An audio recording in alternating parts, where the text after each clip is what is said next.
فالعصر الأموي وسط صراع الشعراء ديال الهجاء والسياسة كان كاين شاعر مختلف بزاف، ماشي ديال السيوف ولا الخطاب، بل ديال الطبيعة والبادية.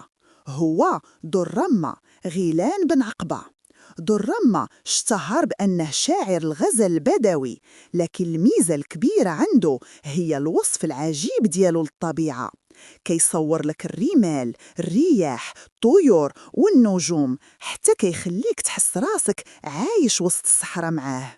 قصائد الغزل ديالو كانت صادقة وبسيطة، بعيدة على التكلف ديال شعراء المدن، وكلماته خارجة من قلب عاش حياة البادية بكل تفاصيلها.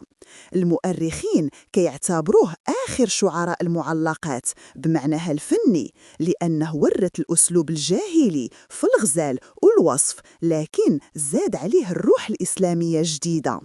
الغريب هو أن معاصروه ما عطاوهش القيمة اللي استحق، حيث كانوا منشاغلين بالشعر السياسي والهجاء، لكن مع مرور الوقت بانت قيمته وتبين أن درما كان واحد من أصدق الأصوات اللي عبرات على حياة البدو والصحراء.